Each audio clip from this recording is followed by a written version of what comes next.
Like basically every spring, DXO has announced a new version of PureRAW, and with version 5 we have several new features. We have kind of a new algorithm, actually two if you consider the one specially for Fuji cameras.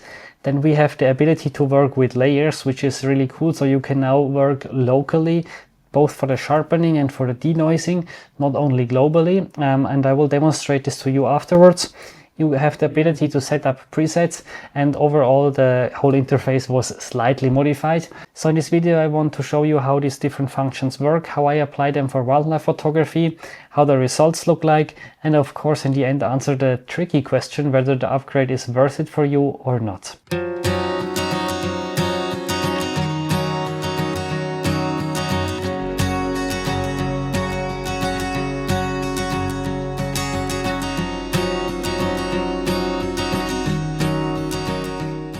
As you might know, you can start DXO PureRAW in different ways or use it in different ways. You can use it as a standalone software, either directly opening from Finder. You can use it as a plugin from Lightroom or from Photoshop, or how I use it is actually I use Capture One for my image editing and I open the images from there.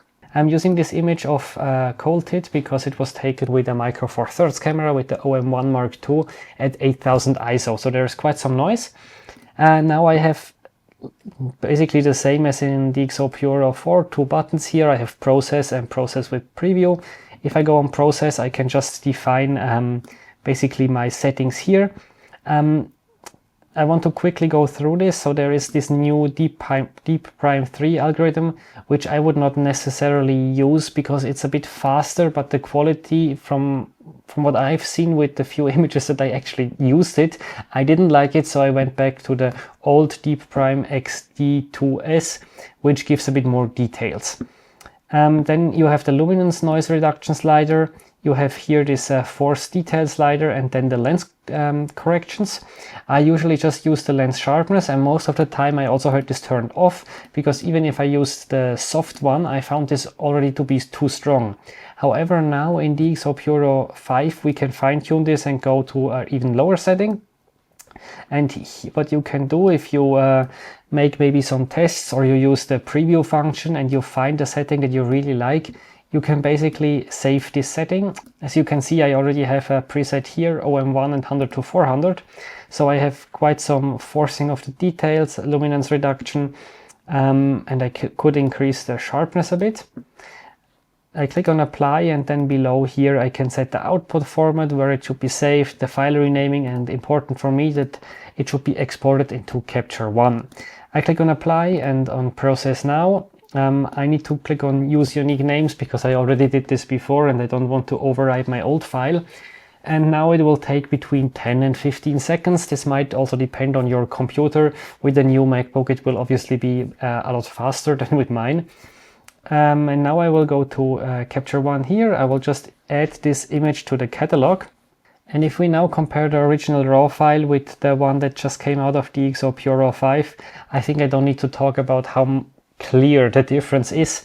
However, DXO PureRAW 4 was also able to do this, with the one exception that you could not save different presets or several presets, maybe some for higher ISO, some for lower ISO, some if you have a lens that is a bit softer, but apart from that everything was possible.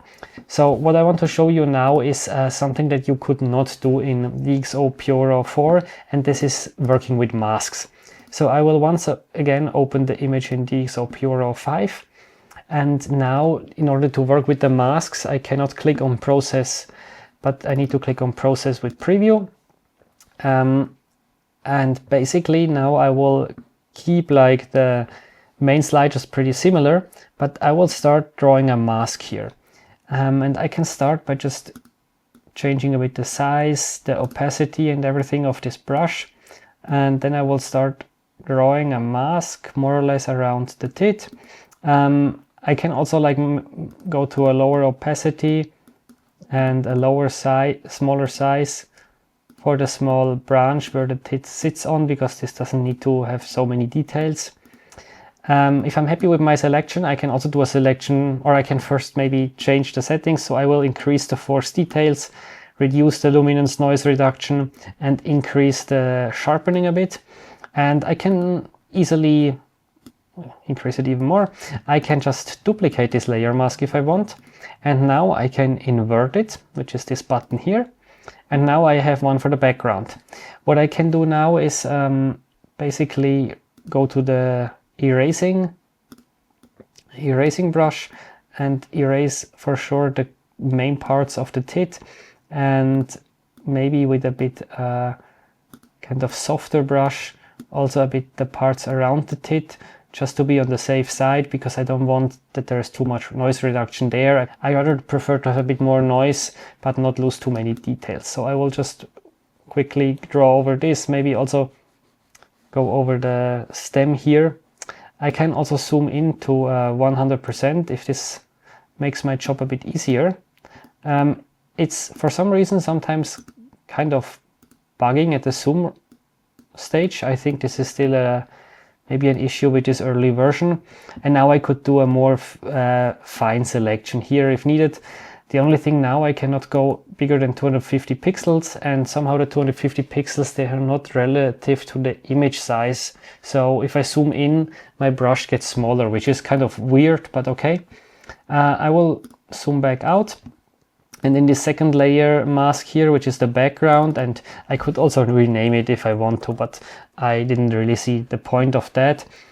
I will increase the luminance noise, lower the force details, and turn off the sharpening.